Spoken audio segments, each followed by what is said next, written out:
העולם במה וכולנו שחקנים. הביטוי הזה של שייקספיר מוביל אותנו לעיסוק במסכה, בייחוד בעידן של מסכים.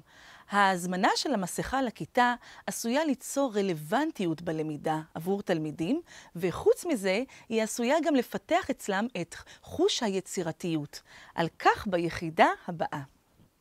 המסכה קשורה למילה מסקרה, איפור, שמייפה אבל גם מסתיר את המראה הטבעי.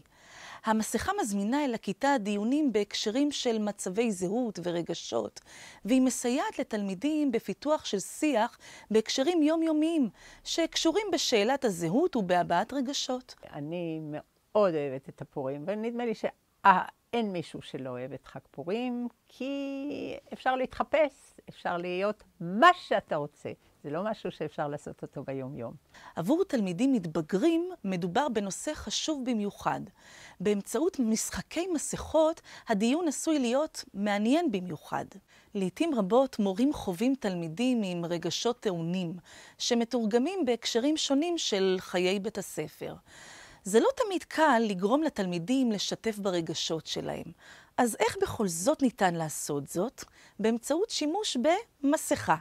תארו לכם תלמידים שיצאו להפסקה וחזרו ממנה נסערים בעקבות תקרית חברתית.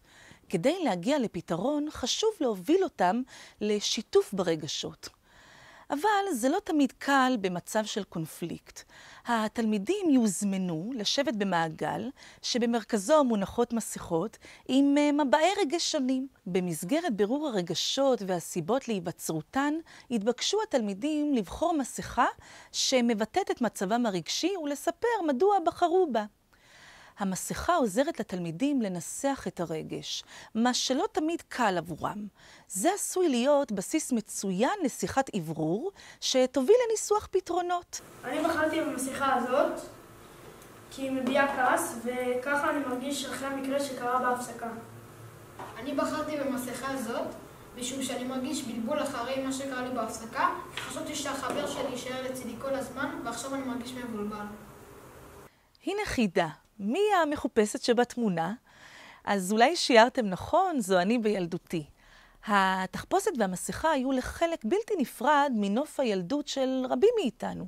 כעת כשגדלנו ונעשינו למורים, זה בדיוק הזמן לעשות שימוש במסכה כדי לגרום לתלמידים לצאת מחוץ לגבולות המסכה האישית שלהם וללמוד על האופן שבו קהלים שונים בחברה הישראלית עוטים על עצמם מסכות. אז מצופה מאנשים בחברה החרדית להיות ממוסגרים, ממושטרים, להיות מאופקים, לשמור על כללי התנהגות, להתנהג לפי ההלכה.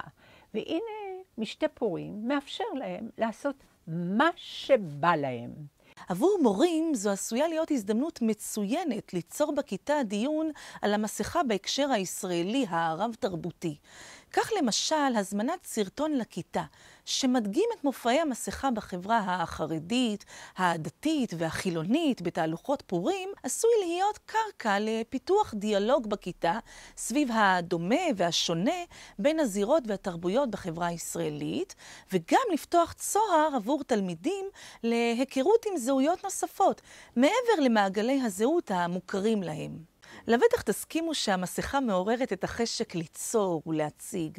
היא מפיחה חיים בעולם הדמיון ומזמינה אותנו לתהות מה נעשה איתה, איזה מבע ניצוק בה, איך נהפוך את האובייקט הלבן והנקי לדבר חי ומרגיש.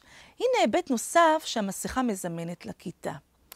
חג הפורים הוא הזדמנות מצוינת עבור מורים לעורר בקרב התלמידים את פרץ היצירה ולעצב בקרבם חוויות לימוד. היצירה רלוונטית לכל גיל. זה הזמן להתנתק מקיבעונות מחשבתיים, שהרי בכל אחד מאיתנו טמון הצורך לבטא, והיצירה היא כלי מצוין לעשות את זה. לתחפושת יש תפקיד מאוד חשוב. התחפושת מאפשרת לחלום. להיות משהו. הנה, כל מורה רוצה להיות משהו אחר. אני בטוחה שכל המורות בוחרות להיות מישהי אחרת, אולי יפה יותר. ועכשיו מתכון להנעת היצירה בכיתה. מסכות נקיות, צבעי גואש, מכחולים, טושים, נוצות צבעוניות. אלו כלים שיעוררו אצלכם את הרצון ליצור. אז נפשיל שרוולים ונצא לדרך.